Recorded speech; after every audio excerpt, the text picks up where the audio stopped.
I always think that's the most hilarious thing ever. But yeah, so tonight's show we talk, like I said, we talk about the book. So before we get into this delving in about the book, first thing I'm gonna have you do, sir, Hmm. is intro yourself with a couple of poems, if you would, please. Okay. Um, all right. So we'll do it like this. uh, this first poem is called "Pardon My French." Disregard everything you've ever heard about the N word. I used to think the worst thing anyone could ever call me was articulate. Cause you black folk ain't supposed to speak with diction so immaculate, and they just might think you trying to be white talking like that. Can't be pro-black and pro-noun. Homeboy, I think you need to learn how to smarten up and dumb down. See, this is us. Trying to master language with a slave mentality, confused and forced to choose between bastardized English and standardized anguish. This belief, shaped by old masters' disbelief in our verbal dexterity, and if the greatest enemy of language is insincerity, then I'm so sincere. I'm so sincere with these words because for so long I was told that I couldn't speak the language due to my lips possessing a certain negroid thickness. Now I'm a victim of the Ebonic plague and there's no known cure for the sickness. Told by black middle class and English class to show some class and talk proper. An English patient who's tired of having his language doctored, standing trial in the court of public opinion, dark-skinned defendant, seen as guilty until proven eloquent, tongue-tied up in litigation as the memories of the plantation keep interrupting my conversation, still suffering the backlash from when we first got our backslash. See, first, they stole our drums, then forced us to hold our tongues, afraid of the insurrection in our inflection, calling our speech revolting, so as to keep us from revolting. And before you can dismiss this poem as the rantings of an insecure ego, bear in mind that I've seen old notices for runaway slaves that read, "Caution, speaks relatively good English for a Negro." So now my own people seek to make my life miserable just because I often use words that contain more than one syllable. And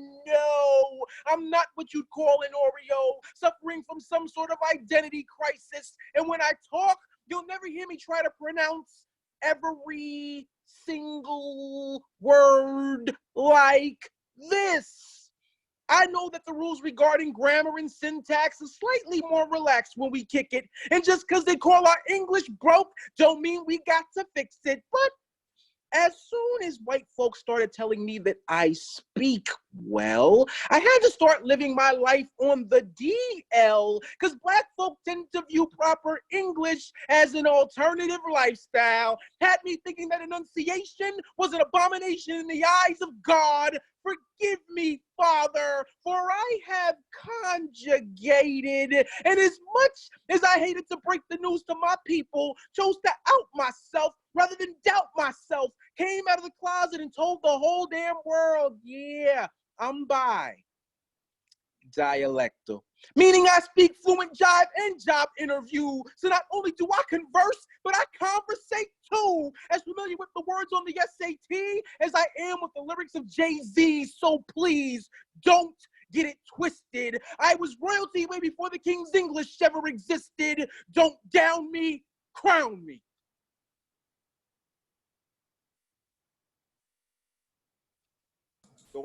Go right into another one, or You can go into another one. I had to unmute myself. I was like, but yo, that's one of my favorite poems, first of all. But you are more than welcome to go into another one. Go right. all right. Okay.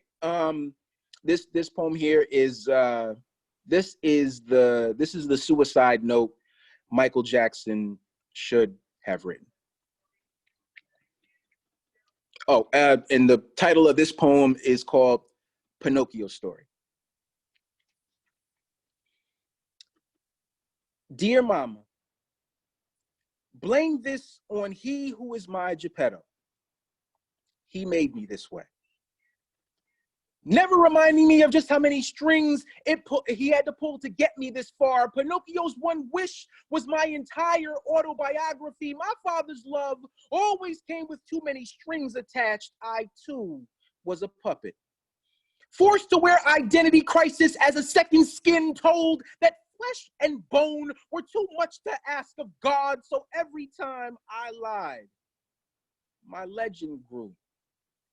Perhaps my biggest mistake was thinking that my life would turn out exactly like my video for Thriller. Who knew that real demons would be so difficult to choreograph? Do you know what it feels like to have the world sucker punched into you when you aren't looking? It feels like I should have called myself king much earlier. My father's been crowning me since I was 5. Fear has become a song I am too scared to sing. Loneliness has reduced me to a myth, trying desperately to pronounce itself human. I'm a dancing machine with a short circuit. Poster child for what happens when they run out of superlatives for you too early. So famous, everyone knows who I am except me. Mama, you never told me that the most beautiful parts of me were the ones that couldn't be surgically reconstructed now. I am so plastic. Tupperware sends me fan mail, Mama. You said I was way too serious, so I promise I only used that bleach to show you that I could lighten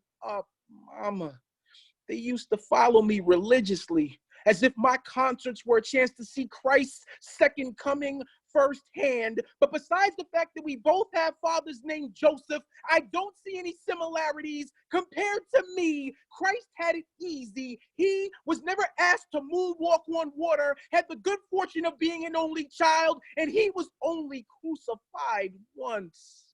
Mama, I am only writing this because my father is more likely to show up at my funeral than on my autopsy, and the truth will be a tougher pill to swallow than the ones they will find in my stomach. The angels will dust my soul for fingerprints and find evidence of your silence. Why does my last breath have to be your first clue? Did you know that every time I sang I Want You Back, I was referring to my childhood? Mama, tell them that my innocence is still being held hostage in a basement somewhere in Gary, Indiana, and all the money I made will never be enough to pay my father's ransom demands. Mama, I am sorry for being so hell-bent on heaven, but I would rather leave as your son than stay as his puppet, and death is the only thing scissor enough to cut these damn strings.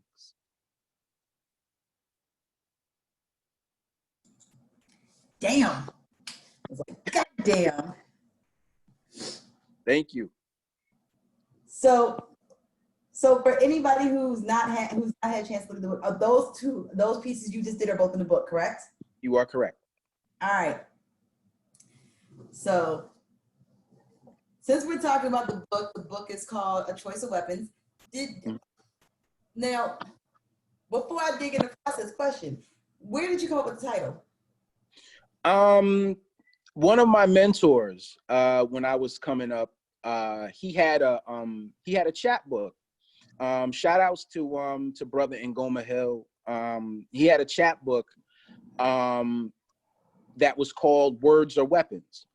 And I never forgot that title, and I had to really think about it. But if you think about it, like, even if you read the Bible, it says the power of life and death reside on one's tongue. So the tongue itself is a weapon. You know what I mean? And, just like a gun, it can be used to protect people or it can be used to harm people. You know what I mean? And so I think it's not just a choice of the weapons we use, but also a choice in how we choose to wield them. You know what I mean? We could either use these words to harm people, or we could use these words to heal people. So I just kind of felt like that was the direction that we were going to go in. And and I toyed around with a bunch of different titles, but that one just seemed to be the one that pulled me the most. I added that in because Something I realized some time ago is you also know that that is a book by Gordon Parks as well. That's a Yeah. title. Yeah. And Yeah. so I was like, of all the ones, I was like, if you could have hit anybody with that one, that's the one. Yes. You're absolutely right. Absolutely. Yes. I absolutely like one of my like in my top 5, 10 is definitely Gordon Parks, i.e., being the well-rounded, not just the poet, but also the artist, The, the the filmmaker, art. all of that. Yes. Yes. Yes. Mm-hmm. That's pretty awesome. So, I think we posted the link to the book in the chat. Yeah. So I guess now that we've gotten past the title part, like what inspired you to want to put, this is your first project. So what inspired you to want to decide to now you've had this nice stage career, now you can put this on a page?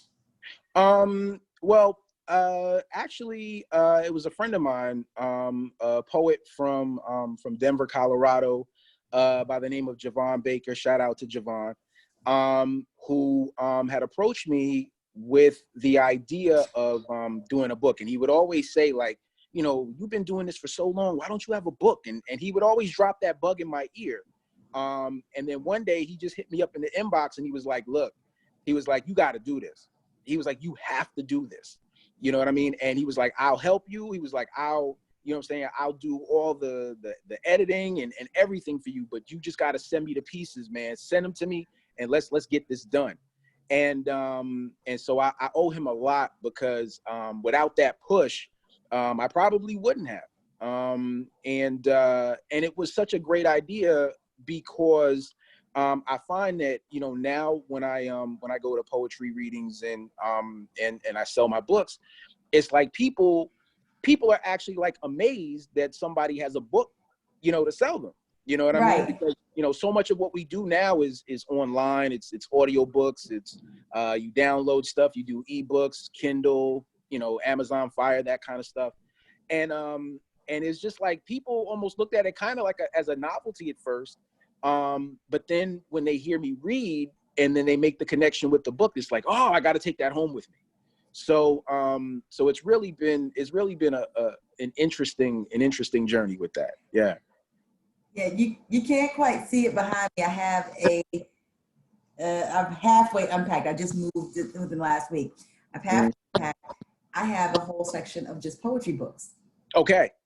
Signed and things. So I find this is actually what made me want to do this segment of the show is that, I have this nice collection of books and they're all from like artists I know, I respect, I love listening to them, but there's some deeper connection with the work when you can actually see it. If you see it on the page. Especially if you want to do this visual like me, where you see it, you're like, oh shit, I can get this more now because I had time to sit with it.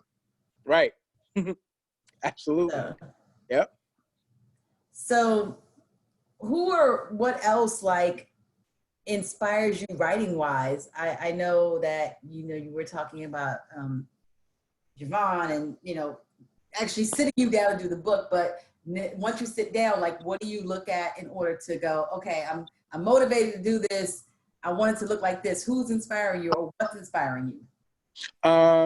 Well, I'm a huge fan of Mahogany L. Brown, actually. She's arguably the most talented artist I've ever seen, heard, read. You name it, she does it. And I mean, so when I would read some of the anthologies that she put out, like Her Rib, and there was another one that she put out, the Black Girl Magic beat break poets anthologies that she put out. I fell in love with everything that she was doing, and I wanted to have something that that people could tangibly pick up and just read for inspiration or read for entertainment whenever they wanted. which is what I do a lot with Mo's books. Those are inspiring to me. Those are influential to me. And I always enjoy being able to have that at my fingertips, you know, and because it's different, like, you know, like it's so much different, such a more personal experience than going on to a tablet or going on to Yeah, laptop. I like books. Yeah, yeah, you know what I'm saying? Like feeling the pages and seeing the ink, and you know, like there's nothing like the smell of a new book. Like it's just, there's just so much to it. It's a very very sensual experience, and you know, and a very personal one as well. And I always feel like I connect better to the artist when I'm actually reading them. So you know, so Mo was a big influence. And then I would also say just the authors that I love to read, like James Baldwin and Michael Eric Dyson, and you know, and I'm a huge fan of Bell Hooks. So just reading them and seeing the way that they put words down on pages is absolutely amazing. And I wanted to be in that, you know, in that circle. I wanted to be somebody that you know, that somebody could look at their bookshelf and say, well, here's Baldwin, here's Dyson, here's Hooks. Oh, look, there's Jamal St. John. I wanted to be in that, you know, in that canon. So so that was really important to me.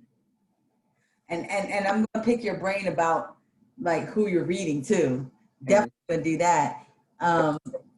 But still looking at the writing aspect of this, like, so now we know, yeah, you have inspiration and here you are ready to write this book. So I ask this because I know this process is different for everybody, but let's talk about that part of it. Like, how long did it how long did it take you to write the book? It took I want to say it took about a year and a half, about a year and a half. And that's and a lot of that, like these were like a lot of these pieces were pieces that that I had already written, but they needed to be like really edited and you know, and proofread and all that other good stuff. I had performed them on stage, but I wasn't quite sure how they would translate on the page, because whenever you perform stuff on stage, sometimes you sound so good, you know, and everybody gets what it is you're saying or what have you, and then like you put it down on paper and people look at it like huh? So the other thing that happens is that I could write a poem, but I guarantee you I never do that poem the exact same way twice. Same way. Yep. And I'm so, either editing in my head, I'm cutting lines out for time, I'm cutting out for edit. mm-hmm. It and it took, I mean, I'll tell you something, the best part about it, you know, in taking that much time was I got a chance to really, you know, read the poems, like to really act, because like sometimes when you perform them and everything, sometimes what happens is you lose touch with the original reason why you wrote them in the first place. right. And it allows you, you know, that, you know, taking that time allows you to reconnect with the poem, and by extension, it allows you to reconnect with yourself and realize why you started doing this in the first place. And that's really important. Sometimes you have to have those moments of clarity that kind of jumpstart you back into, you know, being creative and put you back in that really good space. So so this book, it took me more time. Actually, you know, what it was writing the Senryu was kind of what most of the holdup was, because I like me trying to put words, you know, to try to put a poem into 17 syllables is difficult because I tend to be long-winded. So so making sure that I had all the Senryu down and you know, and all the syllable counts right and all that good stuff, and to make sure that it was powerful too. I wanted everything to be to hit the reader in a certain way, so that way you know, they would, you know, when they picked up the book, they were like, man, they're like, this made me think, this was my story. This, you know, this helped me get through something, you know? And so I'm very, very proud of the fact that, you know, I actually took my time and didn't rush through it. Cause that was my initial thought, like, oh, let me just get this done. But No. yeah. And as somebody who, as somebody who deeply appreciates haiku and samurai, like they're a lot harder to write than most people understand. You think? Yes. Because you have to try to Mhm. condense a whole thought process in that myriad of space. It's an interesting practice.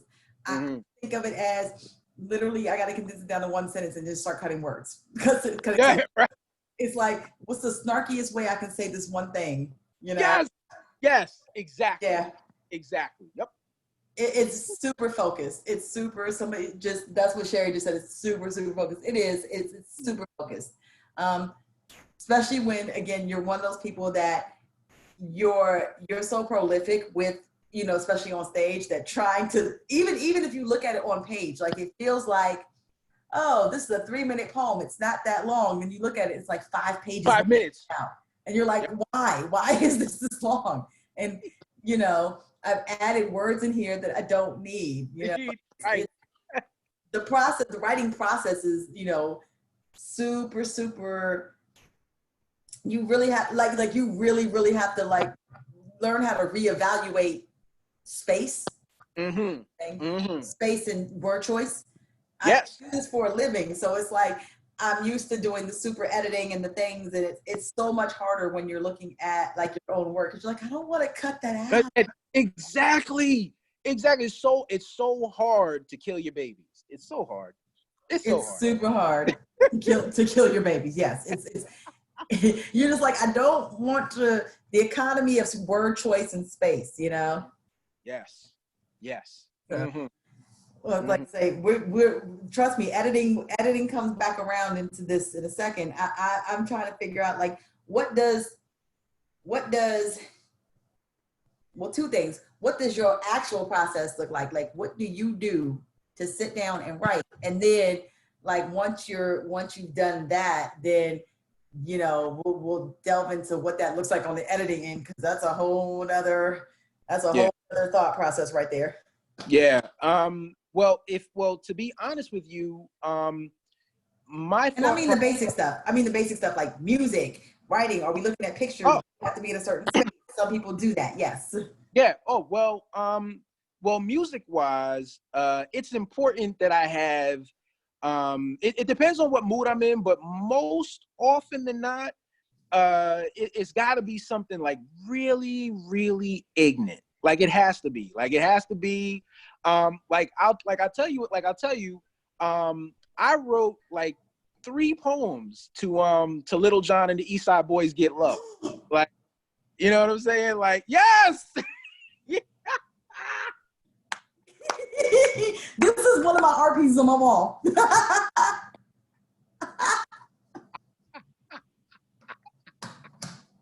I had it in my hand when you said it. That's so funny. Yeah, I mean, and you know, and it's because I've always kind of felt like you know what it is I kind of feel like what poetry is or what art is it's sort of like the art of alchemy, where you take one thing and you turn it into something else. So like, you know, the ancient alchemists thought that they could turn lead into gold. Well, I think our job is to take those you know, those ignorant things and those horrible things and turn those things into something that that folks can use, and something that, you know, folks can be inspired by, or you know, help them get through a difficult situation, or just something that articulates their story, because they may not have the same abilities that we have in order to tell that story. And sometimes, you know, it helps people, you know, not feel so alone and disconnected, you know. And I think we're seeing that now more than ever with Corona, how, you know, we've been separated from so many of our loved ones, and, you know, and feel so alone and disconnected. And as you can see, like, you know, venues like this and all the other things that people are doing on IG are helping to sort of bridge that gap, you know?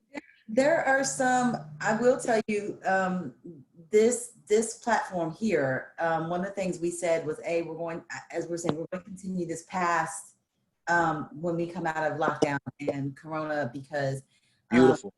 it's a great opportunity and it's a great platform, but Mm-hmm. it also gives us a way to sort of tap into people who can't necessarily, not just because of the coronavirus, but just on some other things, can't necessarily come into our space Yes. to do the shows.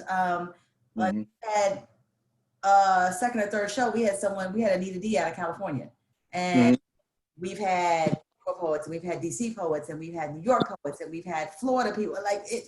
It's nice to be able to bring people in without having to worry about, oh my God, I gotta travel, I gotta stress myself out, I gotta leave my family. Yep. We still get the same. I mean, it's not quite the same because you don't get the applause and the feedback, but you do. Mm-hmm. But I've taken to thinking this is a really good opportunity. It's nice to have these in-depth conversations about, Yeah. in a way we probably wouldn't have had it just been, okay, you're just showing up at a venue to do a show. We don't get to have those in-depth conversations about, like, what's behind that? What does this process look like? How do I get to where you are, not just as a stage poet, but as a writer? Exactly. Yep. True Or indeed. how do I get down with your platform? Like I said, Nikki talks about platforms, or how are you doing this? You know, how are you healing so well after everything you just told us you've been through? You know, with the art therapy section. It's just, it's an interesting way to sort of, again, you're right, not feel so alone and get to know, like, the artist behind the artist, the person behind the artist, rather. Absolutely. Yep. Absolutely. I am so glad that we're having this conversation. We've, you know, past process, once we are past the process, Mm-hmm. and we have this collection now. How are you, I guess the question is, it's easier to do this when you have a theme, when you have a set, like, when you do all of this about whatever. Mm-hmm. How do you put these things together? Like, I think what I tried to do was, I just tried to put the most impactful pieces in this that I could. You know, and impactful in a variety of different ways. You know, there are poems about you know, body image and you know, feeling feeling your way through that and trying to you know, reassert you know, how beautiful you feel, you know, because, you know, society tells us that, you know, you can only feel as good as you look, when in reality it's really the other way around. Or, you know, or doing, you know, lots of social commentary, because you know, in today's day and age, there are so many things that are going on, and so many people who may be you know, disconnected from it, and you know, and need to kind of read up on something to get them going, to get them jump started in terms of social justice and things of that nature. You know, I know that when I read certain authors, you know, they might say something within the context of an essay or a poem or what have you, and I'll literally be like, "What's that?" And then I'll just go Google it, and I'm like, "Oh snap!" And then it takes me down this rabbit hole where, you know, where I start finding out all these interesting things that I didn't know before. And I think that's kind of what literature should do. I think it should inspire us to do more reading. You know what I mean? And if I can do that, if I can get people, you know, help, you know, a few people or one person even, just to be, you know, aware that literacy is so important, not just the reading aspect, but the comprehension aspect as well. I think, you know, I think that's a very positive thing. I think that's one of the best things that I could do with this book. I was gonna say, speaking of which, how and this kind of backtracks a little bit, but how much research do you put into how much research do you put in before you do, as you're doing, not before, but as you're doing the writing part and you're getting into in what order and what this is like for you? Like, how much are you putting into this? Some people don't do any, it just depends on what you're talking about, but. I do a ton. I do too. I enjoy it. I do. I'm also a nerd, but yeah. That's a great thing. I mean, I do a ton of research. I am what you would call a classic bookworm. So, I also do a lot of shopping. I shop for books the same way DJs shop for records.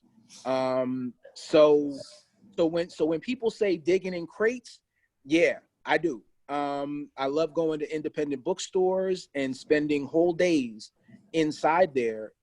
Shout out to West Sider Books in New York City, and shout outs to Montclair Book Center out here in Jersey. I will literally sit and go through shelves and crates of books, looking for things that can assist me, or looking for some obscure thing that may have been out of print, and I'll find it and I'm like, holy, you know what I'm saying? Like, and it's not always done for the sake of a poem that I'm doing right then and there, just something that I can have for reference should I decide to write something about that particular topic. And the reason why I do that is because when I started out doing poetry back in '94, yeah, I know, right? When I started out doing poetry in '94, I was at the Nuyorican, and a guy got up on stage and he was spitting a poem about, I think it was like the Bible or biblical references or something. That was like the theme of the poem. And there just so happened to be a pastor sitting in the audience who basically like fact checked everything this dude said and was like, you know nothing. You know what I'm saying? Like, you don't know shit. You know what I'm saying? If he could have said it, he probably would have. And I was just like, oh my God. Like, you know what I'm saying? Like it's irresponsible to get up on stage and like spit stuff about things that you have no knowledge of. You know what I'm saying? It is. And and so I never forgot that. Like that thing stayed with me forever. And I was like, I never want to get up on stage and start shooting my mouth off and don't know what the hell I'm talking about. That's embarrassing. You know what I'm saying? So and yet too many people do it. It's too easy right now. Yeah. It's too easy to do that. That's in my opinion the lazy way out. Yes, I agree. I absolutely agree. And researching is so important. Because there's so many things that we leave out. And sometimes I think, making sure that you're armed with all the information you need makes it so much easier when you sit down and really start writing. So it's very, very important. So if you were to look in my closet right now, it is a stockpile of books. Like, it's just books on books on books on books on books. And, and for me, that's when I feel most comfortable, when I'm surrounded by books, you know what I'm saying? And I can't say that I've read them all, but I have read a great deal of them. And that's what inspires me to put words down on paper, because, you know what I'm saying? Like, even when we were kids, like, you remember reading Rainbow? Like, you remember that? You know what I mean? Like, that was my shit. You know what I'm saying? And that was so very important to me, because that was where I got that itch to really read. And you know what I'm saying? So even as it relates to like I'm a big person when it comes to like vocabulary, and you know what I mean? So literally, like, I have etymology books, you know what I mean? Yeah. Latin books. I have, a couple of different dictionaries. The actual, there was a book written by, I think the guy's name is Simon Winchester, if I'm not mistaken, called The Meaning of Everything, which is the story of how the Oxford English Dictionary was created. Yeah, And I've seen it. I have not read it. I've seen it. yeah, and so that's like one of my favorite books to read. And I even have it on audiobook too, because there's like an English dude that like narrates it, and it's the funniest shit ever to like listen to this guy's voice.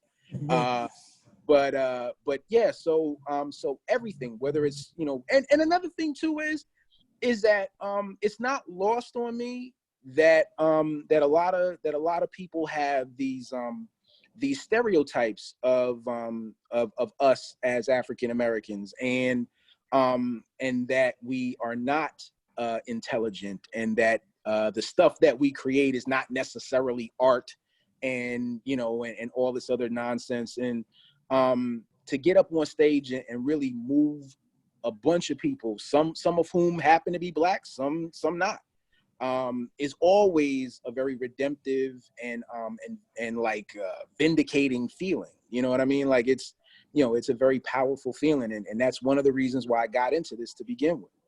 You're talking to somebody who used to literally walk around with a dictionary, a rhyming dictionary, and swords in my bag, plus 2 or 3 different at any given time style guides, because that's what I did. And I used to walk around with style guides, and because I never knew who needed what in the process of whatever I was working on. So yeah, and Wow. small secret. So my mom used to, whenever it started with it started with a Madonna song. Go figure this. I was very young and singing songs I probably shouldn't have, like a virgin. My mother told me, I promise you, because I'm a smart ass. My mom told me that I was not allowed to sing that song until I knew what all the words meant. So I literally got the dictionary and looked up every single word to that song. Wow. I started singing it when she said, "What did I tell you?" And I said, "But I looked them all up." Because I read the dictionary to be petty. And then I read the dictionary literally to be petty. What's funny about that is I started doing that after I read some Marvel comics, actually. What would happen is I would come across a word that I didn't know the meaning to, and I would always go to my uncle and be like, you know, because he was a really big bookworm too. And I'd be like, you know, Unc, you know, like, what does this mean? And then he'd be like, go look it up. And so, and literally, so like I would keep the dictionary next to me while I read comic books. So if I came across a word that I didn't know, I would just look it up right then and there, because this is like before the internet and all that. Correct. So, you know what I mean? So I would keep the Merriam-Webster's dictionary next to me, and that's how I developed this love of vocabulary, and it's so, I mean, and it's amazing, because you know what I find is that words break so many of these, like debunk so many of these stereotypes. Like there are words that we're not supposed to use. I'm like, who said that? You know what I'm saying? Like there are words that no one realizes did not exist until certain people just said, "I'm going to make up a random word," and now it's part of common vocabulary. And you know, and that's, I mean, and that's the thing. Like, and you know, and the other thing too is that I never want people to ever miss is that, you know, us as people of color, as Black folk, you know, we really do create some of the most beautiful language ever. You know what I mean? The thing of it is that, like, you know, like bootylicious is in the dictionary. Like, it is. You know what I mean? It is. Bootylicious is in the dictionary. Like, come on, like we say some of the flyest stuff ever. And what I find to be so interesting is that people, like, you know, our own people say, like, you know, you shouldn't use that vocabulary, whatever. It's there. They've taken it. It's in the dictionary. It exists. It's there for a reason. Use it. Exactly. I'm a fan of bend words. Like, it doesn't have to be, you can sound exactly the way you need to, whatever that is for whatever that audience is. And it can be eloquent, but it doesn't have to be stiff. There's 2 different things. Yeah, and that ability for us to code switch between, you know, between those different circles, I just think that that's the dopest thing ever. Like, you know what I'm saying? Like that's one of the reasons why I wrote Pardon My French, is because you know, I had read some of the work of a Black linguist by the name of Geneva Smitherman. And she was one of the people that that coined the term Ebonics, and she was trying to develop the Black artful approach in schools, where teachers would actually try to use some of the language, some of the same language that the students use, in order to reach them where they were at. And her linguistics books are absolutely amazing. And I thought about, you know, people saying stupid stuff like, well, you sound white, you know, and I'm just like, who told you that white people were the paragon of intelligence? Who told you that? You know what I'm saying? Like, you know, because I sound like I know what I'm talking about, I'm white. Like, who taught you? Who said that to you? You know what I'm saying? And, you know, so I really, you know, I really wanted to take those kinds of experiences and put them in poem, and really give people things to think about and chew on. And I think that's kind of what I did with this book, which is a reason why I'm very proud of it. Hold on one second. I'm pulling up the link for your book because as I pull it up, the whichever version I pulled up is like way too, like this got to be the wrong version because the year's wrong. Like it's the right book with the wrong year. So I'm trying to get it right so that way we can send it to everybody, because people are asking me about the book. Okay. But I will let the other host sort of sort that out for a second. But here's where we are. Haha. I've picked up the conversation. I know where I am. So we got a few minutes left. So here's my question, since we're talking about books and reading and things that are on your shelf. So especially now that we've been on lockdown for the last God knows how long. All right. I've had a little bit of time to read, not much. Of course, I'm still, you know, blessed enough to be working from home at the moment. But what is on your quarantine reading list? What are you reading now? Well, I'm working on a new poetry project that deals with women of size, actually. And you want to talk about that too? Get there. Shout outs to Sonia Renee Taylor, who before she went on Facebook, I guess she deactivated her Facebook and everything like that. She's on IG, and that's about it. Yeah, I was able to have a conversation with her before she left, and basically her conversation to me was, you know, if you really want to make a difference, then do the work. You know what I mean? And so I've spent this quarantine actually developing what I would call my fat studies library. And shout outs to Analysis too, because my first fat studies reader I purchased when I was at Red Emma's. I did the Mother Earth Vibe at Red Emma's a couple of years back, and I was able to pick up the Fat Studies reader, which is absolutely amazing. And that was sort of like my start. But then I started to get books like The Obesity Myth off of Amazon, and there's a book by a woman by the name of Amy Erdman called Fat Shaming, and basically it basically details the origins of fat shaming in this country, from the 16th century all the way to where we are now in the 21st. And then I'm also reading an interesting book by a woman by the name of Janelle Hobson, called Venus in the Dark.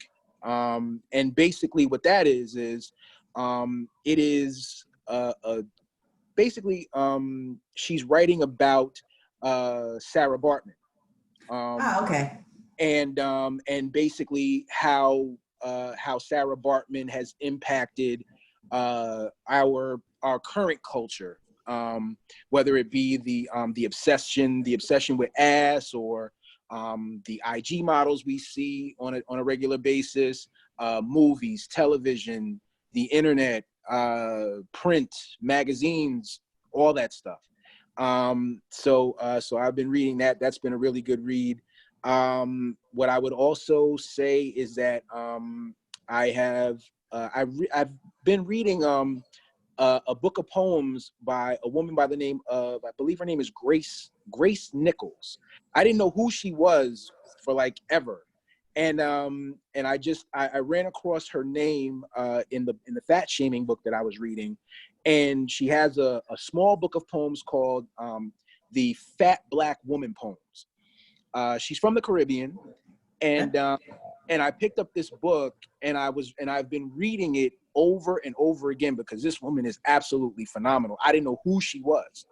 I hadn't heard of her before at all, but that's what I'm saying. Whenever I read, that's like I come across other things that I might not have ever been aware of, and I pick this stuff up, and I'm like, oh my God, like where have I been? Like this is amazing. So there's that.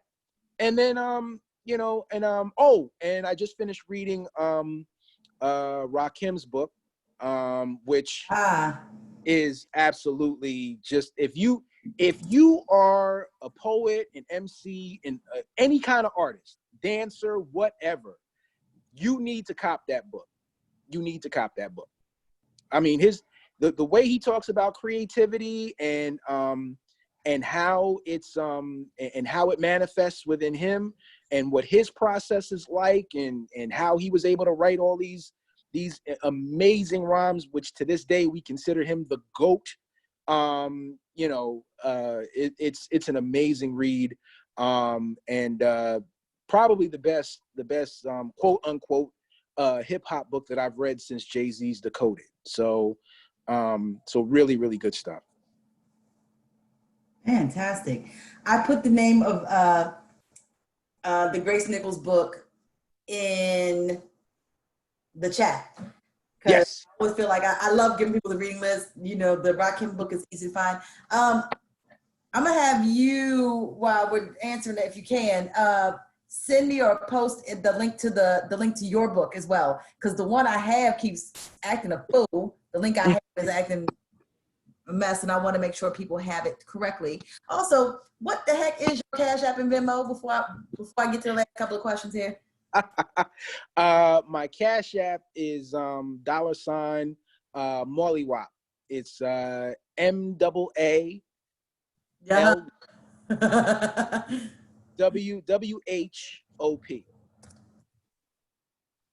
Yep. There we go.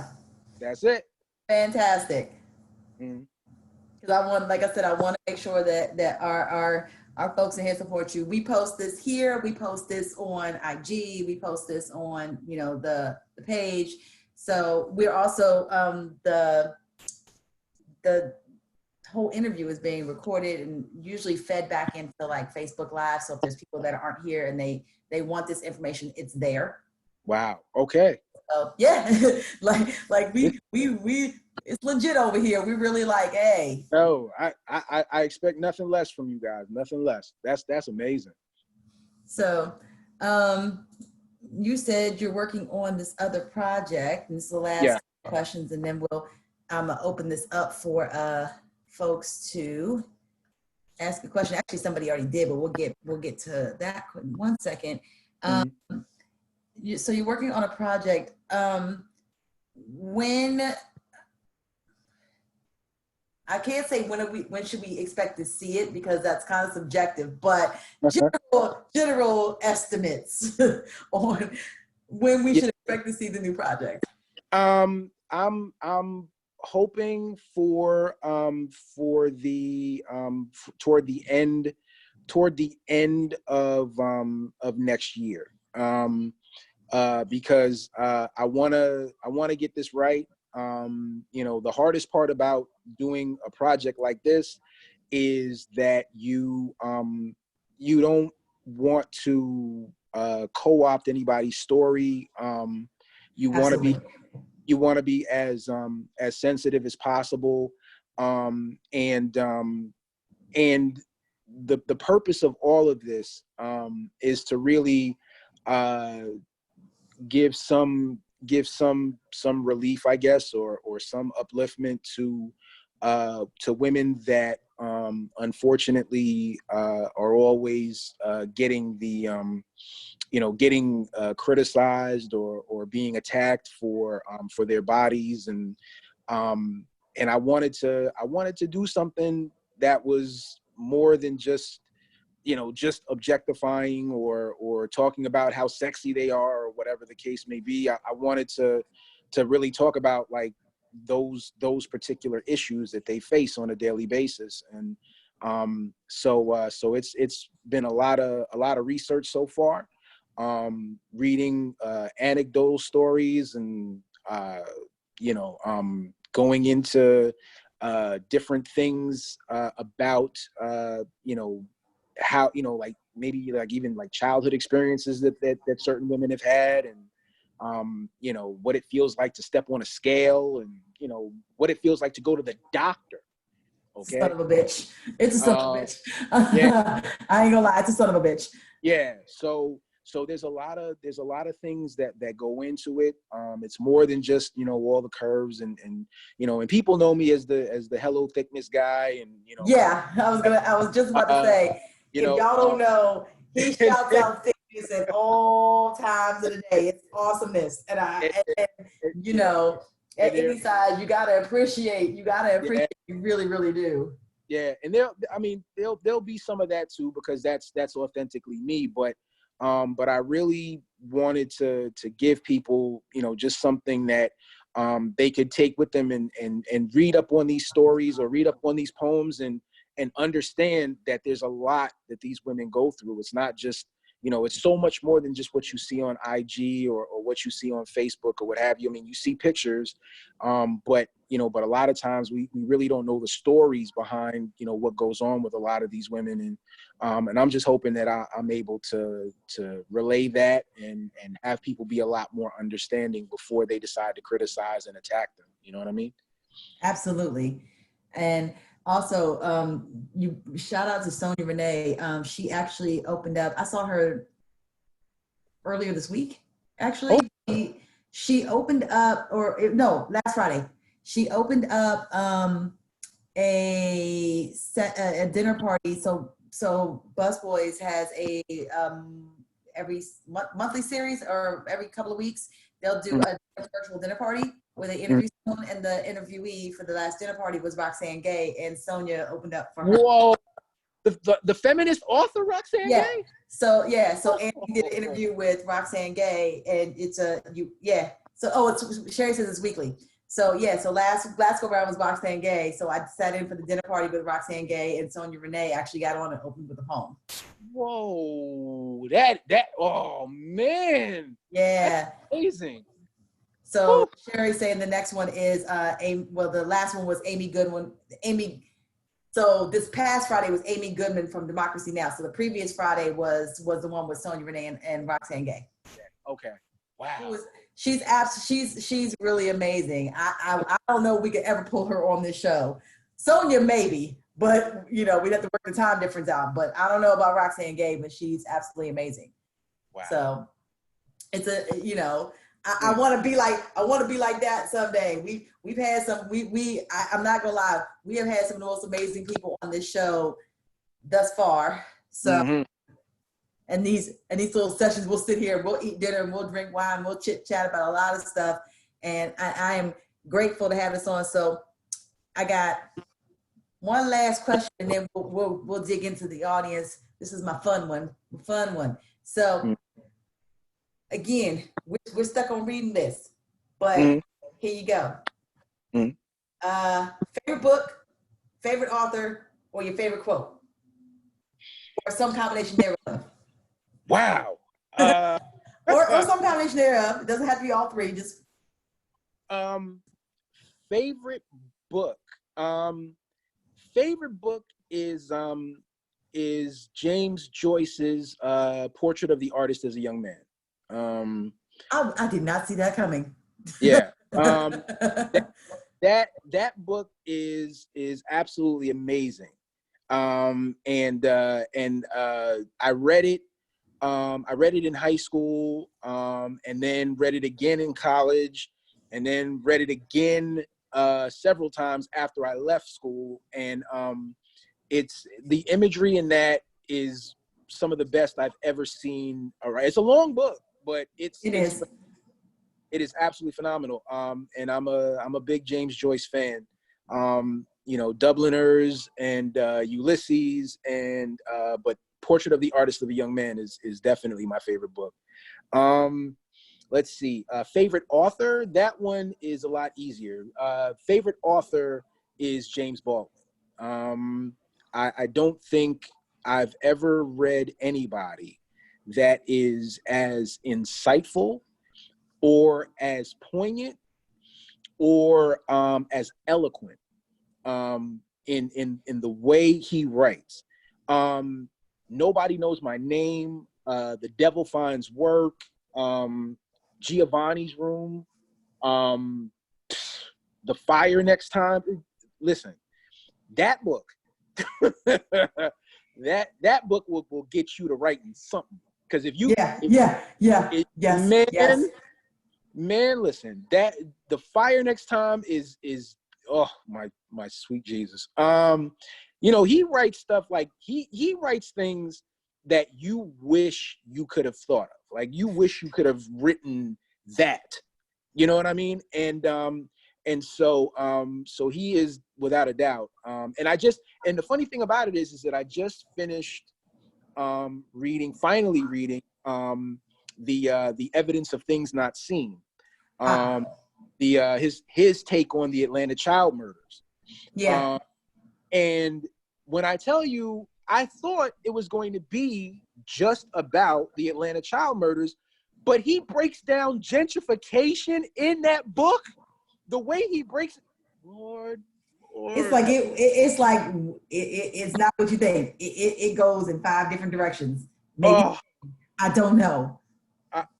Man, so yeah, that he would be my favorite author. And then I don't know if I have a favorite quote. But it don't have to be a favorite, but something you want to leave people with. And then I'll have you close out. And then I'll have you close out with a poem. Okay, so but I will tell you that my favorite passage in all of literature is by Zora Neale Hurston in Their Eyes Were Watching God.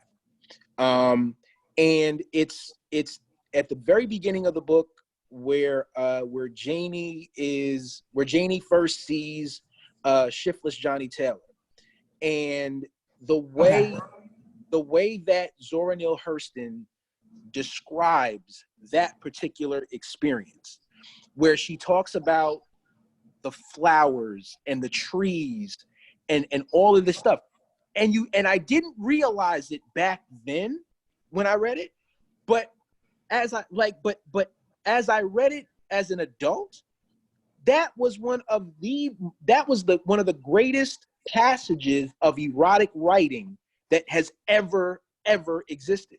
And when people talk about stuff like 50 Shades of Grey and all this, I'm like, that's not. No, that sucked. You know what I'm saying? It just makes me cringe. Because no, they use the same exact phrase. Yeah.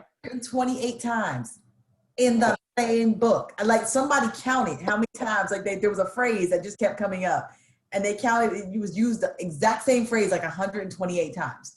And I'm like, the fact that you cannot get more creative than her breast heaved or so whatever the line was, like there are 128 different ways to say the exact same thing. You chose to use the exact same word. Yeah, it's like writing. It's like And writing a porn scene. Like that's basically what it is. It's just you're right. No, but you're writing vanilla porn. yeah. It's not even like it was good porn. You wrote vanilla porn. It's literally vanilla pudding. If you wrote porn with vanilla pudding, that was what that was. Like, there's not even like, even people who are into like BDSM were like, the fuck is this? I don't understand life. Like, this ain't it, chief. This ain't it, chief. So let me my life.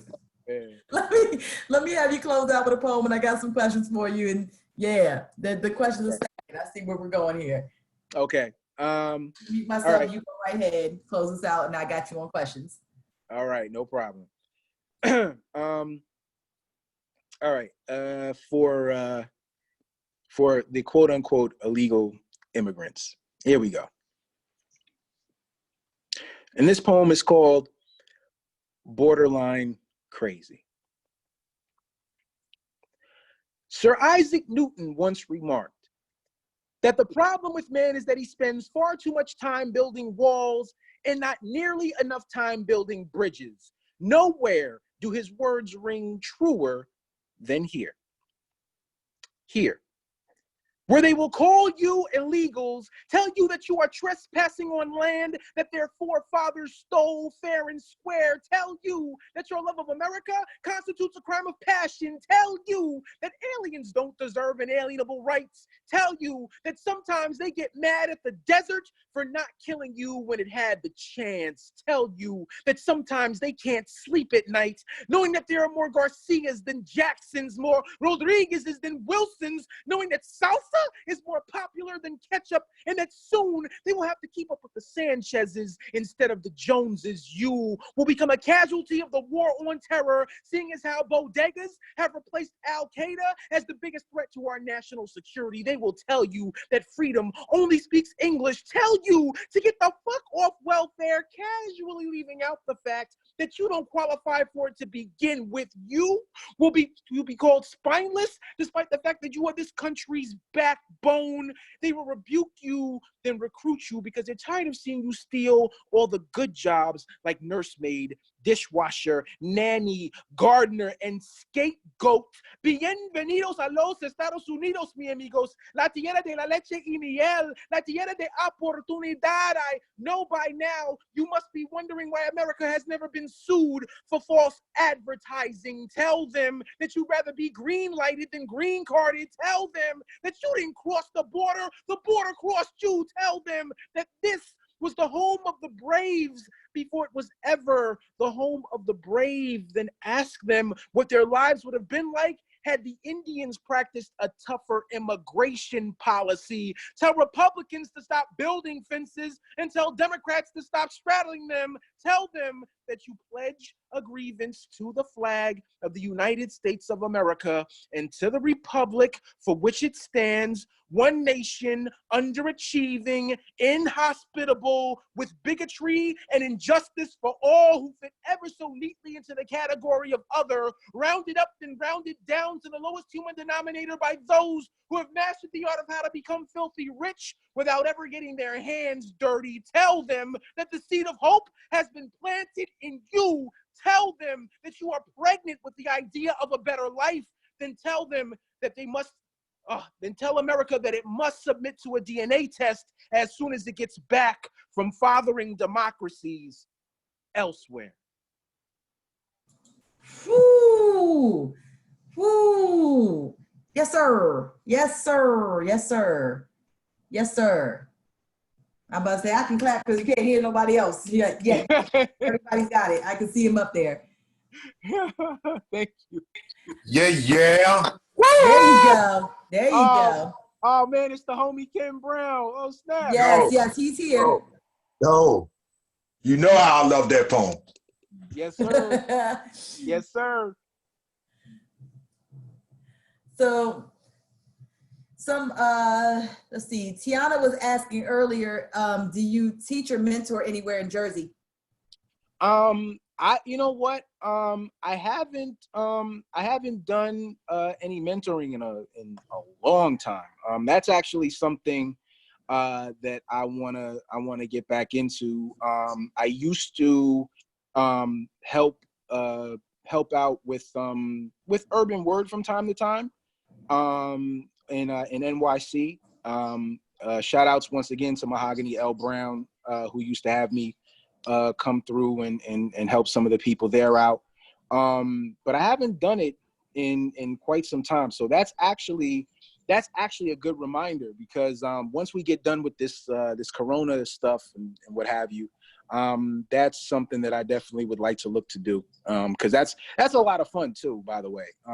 Really just seeing kids, especially young folk, really get into writing and reading and creating and expanding their horizons. That's some pretty dope stuff. So that's something I definitely want to get back into.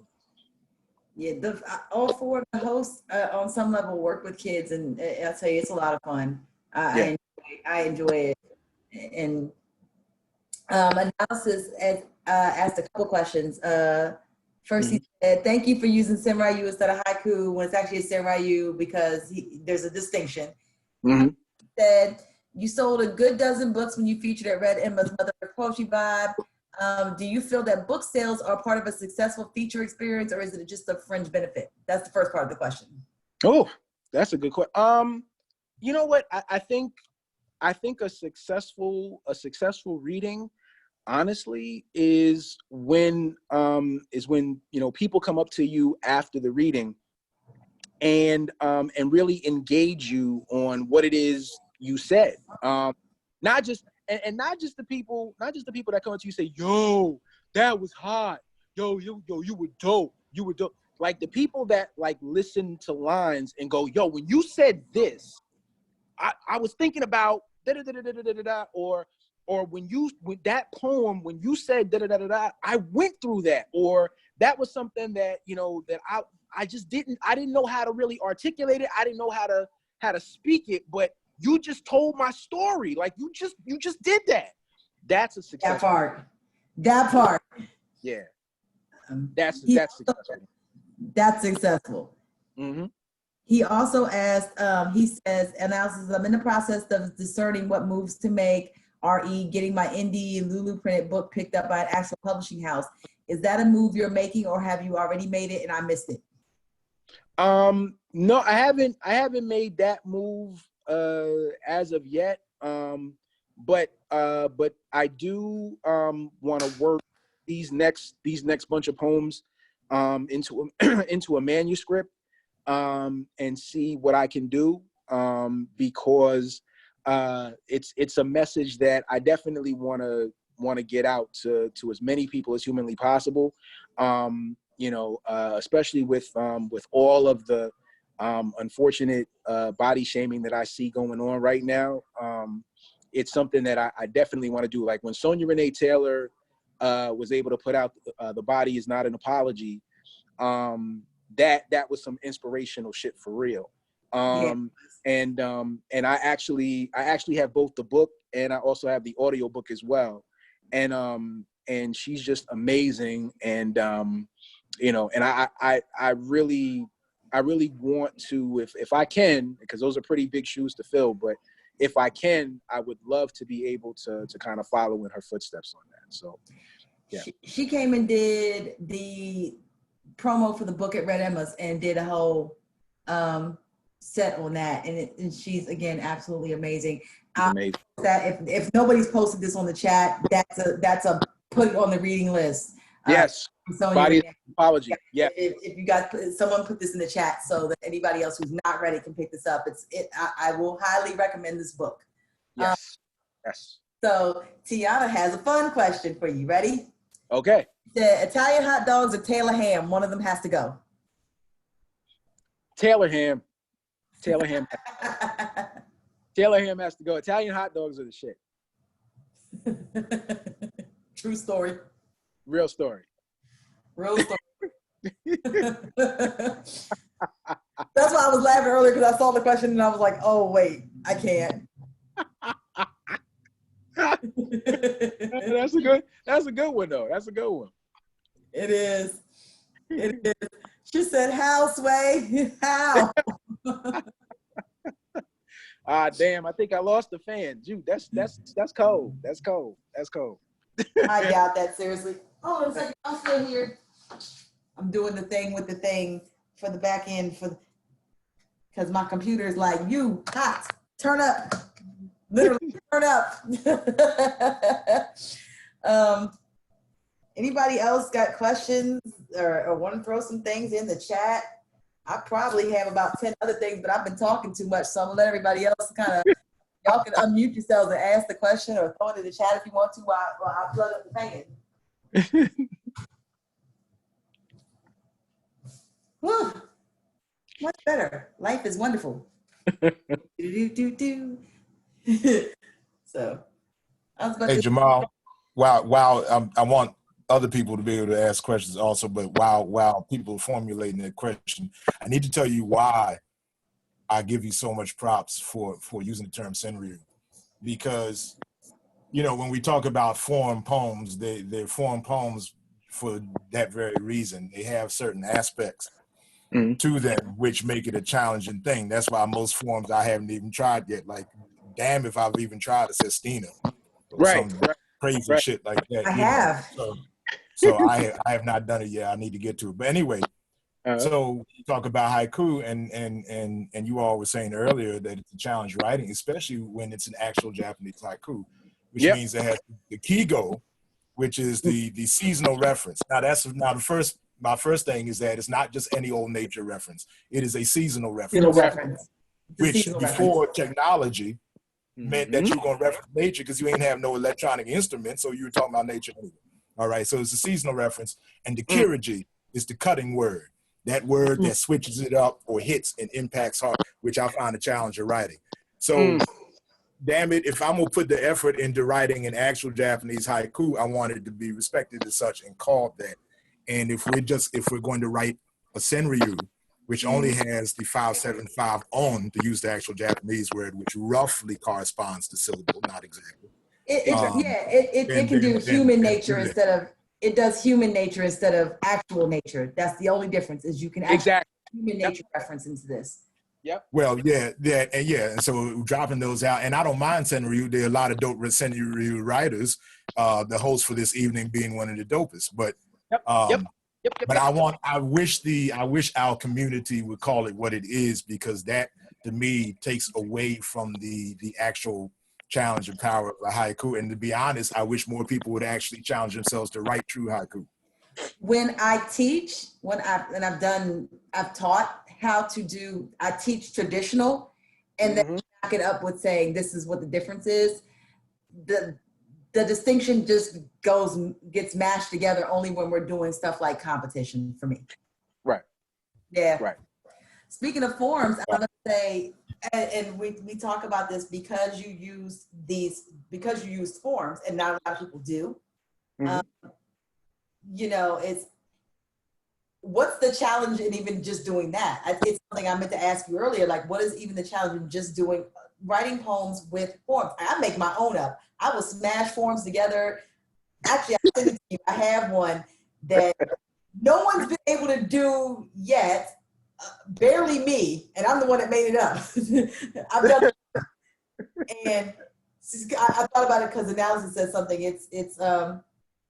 I'll let you talk about doing a form first, and then I'll tell you what this is. If anybody wants to attempt this, it's not over, but it's yeah. Okay. If you want to, if you like form poems, this is a good challenge for you. Yeah, I sort of kind of experiment with it a little bit, but I've never been, with the exception of the senryu, I've never really been, beholden to any particular form. Like I've never really sat down and wrote like a tanka or a sestina or anything like that. I admire people who can, but Shannon, raise your hand.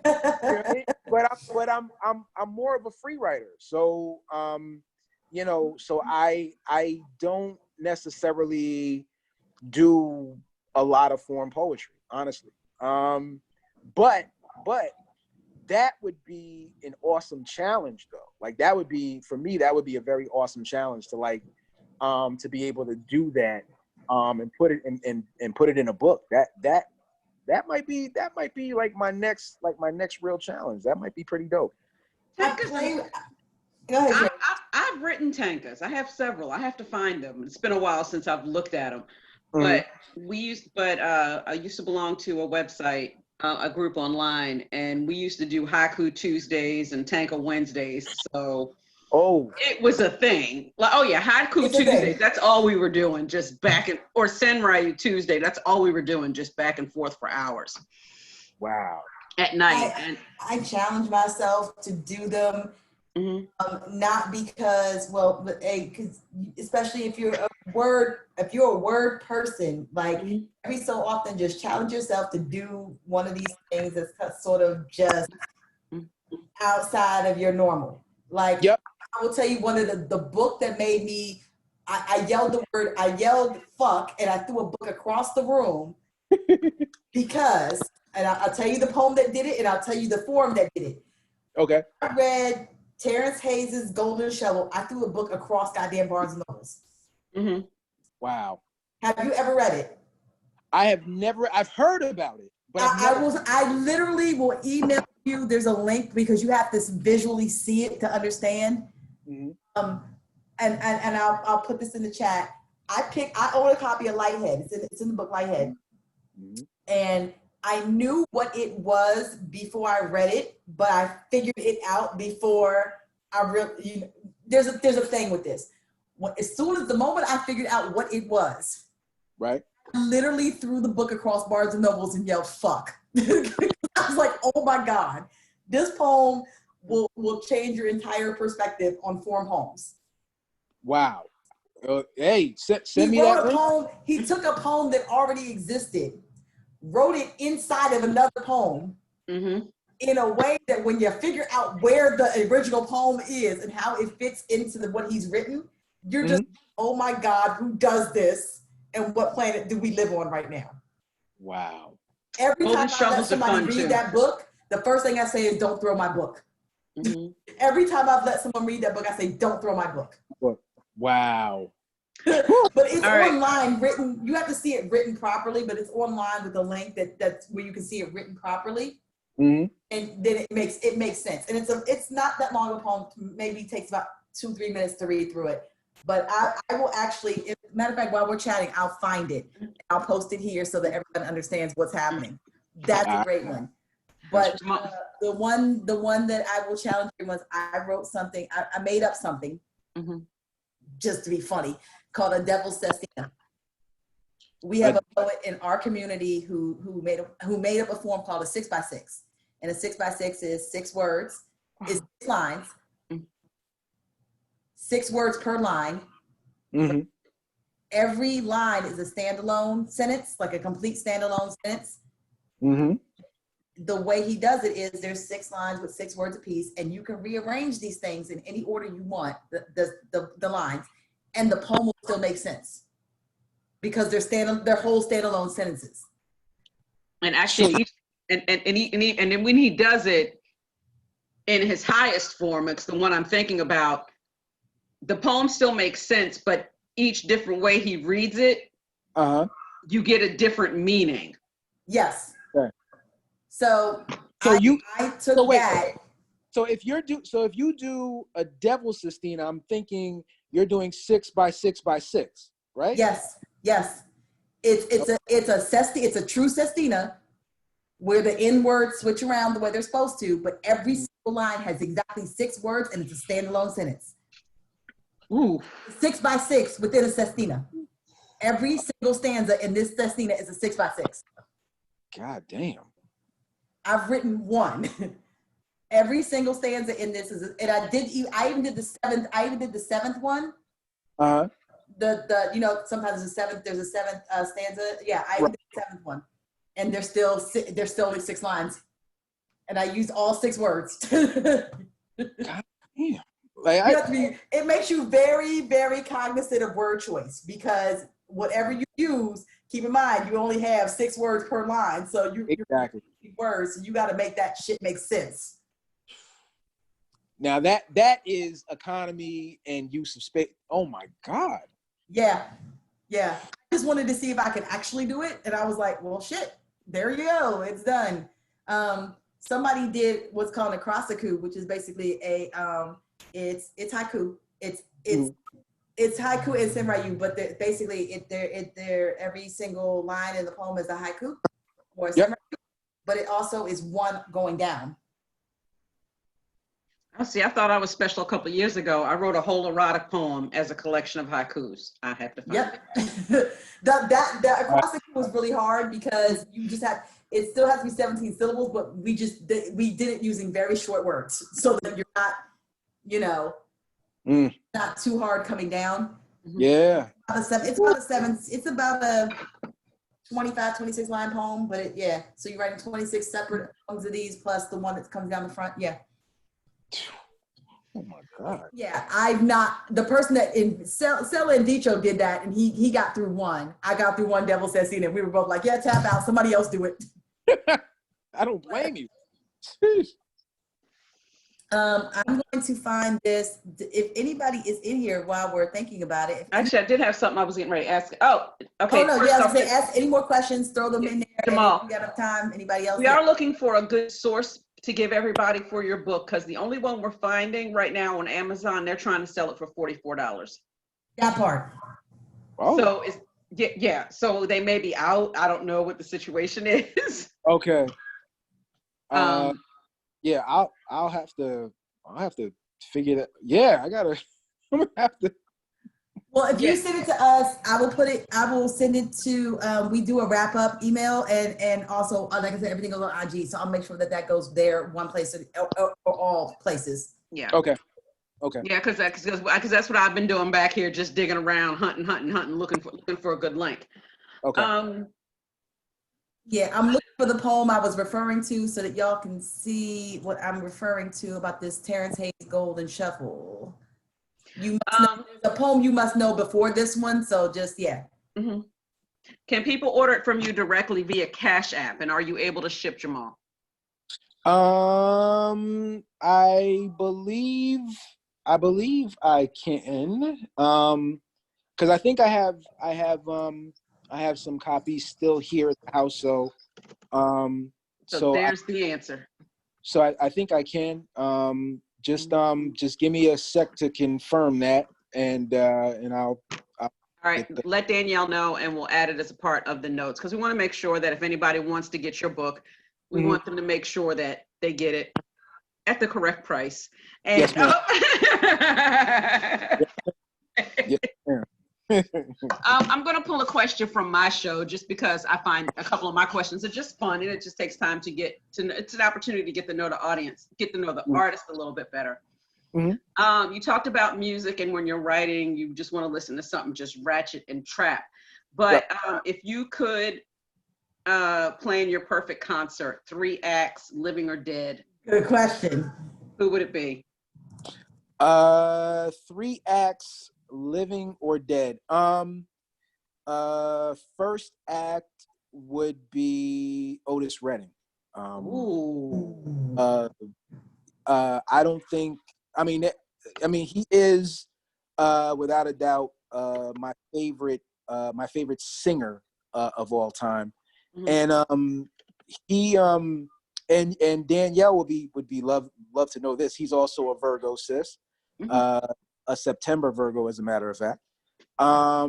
So yeah, he's my favorite. I would just want to sit in the audience just to listen to a live rendition of Try a Little Tenderness. That I would live and die for that opportunity. Let me see. My second artist would be my favorite overall artist of all time, and that would be Stevie Wonder. I I've gotten to go to 2 of his concerts at Madison Square Garden, and when I tell you that the whole place goes silent when he does Ribbon in the Sky, I can imagine. and like I've never seen Madison Square Garden come to a dead silence just to listen to the piano. You know what I mean? And it's just, I mean, he's such an amazing artist, unlike anybody I've ever heard. So Stevie Wonder would be my second act, and my third act would, I guess, like my third act would probably be Kendrick Lamar. I'm a big fan of his. I listen to a lot of his music when I write as well. So, especially Damn is like one of my favorite albums ever. So, yeah. So those would be the 3 artists that I would pick. Yep. Cool. All right. Yeah. I respect that list. I respect that list. I respect it. Final question. When you arrive at the pearly gates, what do you want to hear God say when you arrive? Ooh, the James Love Lipton that question. Yes. Yeah, I admit I stole it. I lifted it straight from there. When I arrive at the pearly gates, man, that's a good one. When I arrive at the pearly gates, I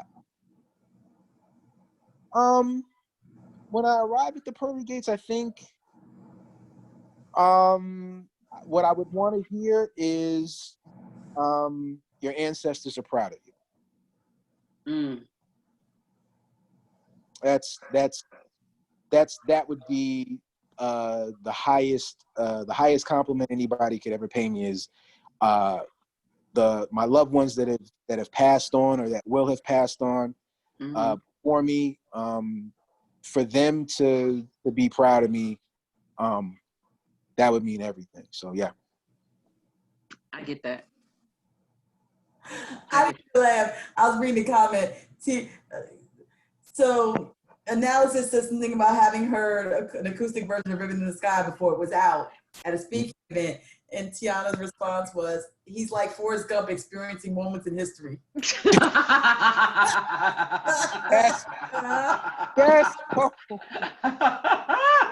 That is Ha, ha, and ha.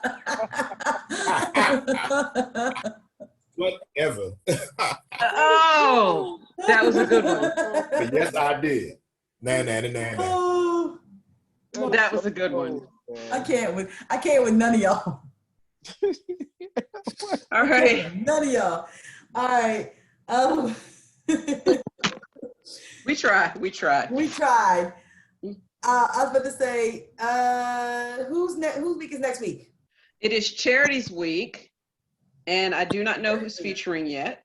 I don't either. Charity, are you here? Who's your feature? I didn't know. I think she might be away from her computer because. Oh, hold on, y'all. Here she comes. Hey. Hey, no, that's Nikki. I'm outside, but can y'all see me? I can see. Oh, good. Hey, y'all! What a great interview! Thank you, Jamal. Yeah. Thank you for having me, guys. Thank you. Oh no, we love you. So we will be back next Sunday with Art Plus Therapy, hosted by Charity Blackwell. Please check our website, which is Keep the Mic On, to get all the information about next week's show. We'll definitely post up a good link for the book, any info you have. I did post his IG. He's Boondock Saint at Boondock Saint 0920. Yes? Yep. Okay. Yes. So go IG. If you follow him on IG, definitely find him on Facebook. He's awesome. When we get off of quarantine, if you get a chance to go see him somewhere. And I missed that we did not get a chance to see you last month. Sir, that's what we needed to tell you. We had plans. We was getting train tickets. We was coordinating pickups, getting an Airbnb. We was coming. I took the day Weekend off. last month. I had planned on taking the day off so we could so that we wouldn't rush back. Yeah. You know what I'm saying? Yeah, because we Friday knew it off, was so like, no one had to I worry don't about even, taking half a day. we knew we was ready. Man, We was ready. Me and Danielle work in DC. We was like, all right, Danielle and I'll catch the train out of DC. Naj will pick up the same train in Baltimore, and boom, we on our way. Man, I love y'all so much, man. Y'all just don't even know, man. We have been plotting this. We've been plotting this interview for weeks because we started putting the list together. You were one of the first names at the top of the list, and I was like, let's just get. That's true. Get this together. That's true. I got you. Oh, and while we are talking about the awesome Jamal St. John, as some of y'all know, I also host on the Bus Boys and Poets live IG Instagram feed. I will be hosting Monday, June 15th, a week from Monday, and my feature is come on, St. Jamal St. John. That's why we planned it for now. It's like this is why we planned it for now. This is a good lead-in for your Bus Boys feature. So that if you missed, oh hell yeah. So if you missed him doing Melissa said next time let her know she'll ride up with us. We were going up for the New York. Yeah. He was featuring at the New York and we were riding out. But he will be. And I was plotting on you for this year to get you back down to feature at Bus Boys. I was working on it, but right. But just keep me in mind for 2021 though. I definitely I got you. Definitely love being out there, and so much history for me out there in DMV because that was actually like my very first out of state feature. You know what I mean? Like Baltimore, DC, T-ism with Nikki Miller. Shout out Nikki Miller. Oh wow! Yeah, I forgot about that. That was my very first feature. As a matter of fact, at my first feature, that's the first time in life that I met Sonia Renee Taylor. So, do you know Nikki's venue? Before T-ism, when they were still at Cafe Myth in Georgetown, is literally where I started. Get out of here. Someone dragged me into Cafe Myth, a coworker dragged me to Cafe Myth, just whatever. Nikki and her husband were hosting. This is the true story how I started. I had never been to a poetry venue. I had no idea what this was. My coworker dragged me in just on a whim, and get this. The feature was Talam AC and Faraji back when they were still doing poems together. NRG, yeah. Yep. That literally was the first feature I ever saw. The first time I ever stepped in a poetry venue. Wow. That's what you could do with and I had no idea that that's what you could do with this platform. And I was like, oh my God, I'm here for this. My exposure before that had been like, traditional reading. Like regular Shakespearean type, and I dig poems like that. I really do. I was reading the Iliad and the Odyssey when I was like in elementary school, like no bullshit. But I thought that's what we were limited to at that point. That Nikki's venue opened up the whole world for me. Man, and shout out to her. Shout out to Delrika Andrews too. You know what I'm saying? I have to tell her that. Yeah. I love Delrika. Yeah, that space was absolutely amazing.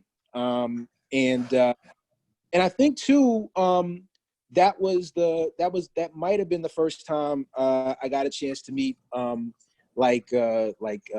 in Nazareth and a bunch of other DMV poets that I absolutely loved listening to. So that was a great space. That was an awesome space. Wow. Yeah. I'll say now I remember how I met Sonia Renee. I did a tour later after I moved to Atlanta. I did a tour and came back up here. And Sheba was here. Sheba was still here and somebody else was still up here, and I was with a bunch of poets out of Atlanta, and one of them was friends with Sonia Renee, and so all of us hung out at her house when she still lived in DC. That is how I met her, oddly enough, like at her house. Like I knew who she was, but I hadn't been formally introduced. I forgot that that Sheba was from VA. I forgot. Mm-hmm. I forgot. Yeah. Wow. Oh man. Oh man. So many. I got so many good memories. Absolutely love being out there. What up, Analysis? Yo, I was gonna say shout out to the northern side of things, because even though I'm a Baltimorean, you know, Connecticut is my poetry birthplace. Yes, and sir. so we actually met up there with the New England crew. So I appreciate that as well, you know, and all of the networks and all the people that I met, you know, when I was getting started up in New England. Yeah, that's Bob and Qualo and D. Collin and all of that. It's probably at one of Bob's venues that we met. Yeah, and Baub and you know, Baba Ngoma is also Ngoma, out there. You know, Zanette Lewis, R.I.P. Miss Zanette Lewis, and yeah. So yeah, I you know, Ayaba and everybody out there. So exactly. So yeah, that's definitely part of my man. That's for sure. That's for sure. Yeah. Yes, Most definitely. Yes, sir. It's crazy. I always say, you know, poets in particular, there's no such thing as like 2 degrees, 6 degrees of separation. Is always like 2 at best. Yeah. Worst case scenario is 2. Yeah, I mean, it really is a small world, because we, you know, we do get around. You know what I mean? Like we, you know, we definitely travel, and you know, and you can't really almost go anywhere, especially because so many of us have done like nationals and going that route. So we, you know, we tend to meet everybody from all over the country and make those connections. And then, you know, so I can't go anywhere without somebody mentioning somebody that I know. You know what I mean? Yeah. You know what the funny thing is, and you know, and we you know, because we're running out of time. But the funny thing is that we also have to watch that, because and I say this, you know, not meanly, because you don't know who's using you as a reference. Oh yeah. Name drop. True story. I'm gonna tell the one from PJJ, Danielle. Got you. Only because it has a funny wraparound now, because it has a full connection now.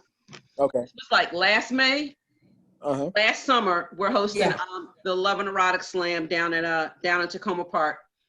And a poet walks up to me, and he says like, yeah, my name is da-da-da. And I'm visiting from Cincinnati or Cleveland. He's visiting from Cleveland. And I'm really, you know, he's signing up to slam. And, you know, I slam against Emperor Nehemiah all the time, you know. I'm like, oh, okay, that's not, thank you. We you know us, happy to have you here. Right. He walks away. I have never met Ephraim Nehemiah. I don't know who the hell I really, in my mind, I don't know quite sure he's talking about. Fast forward to February. Yeah. February.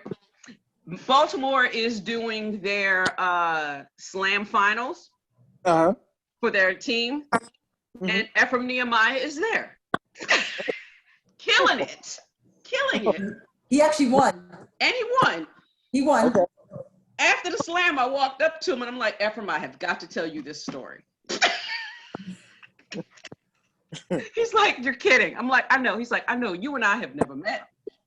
I said, you have not. I said, but this dude came in, like, and you were his reference. You were his touch point, that he has slammed against you on more than one occasion.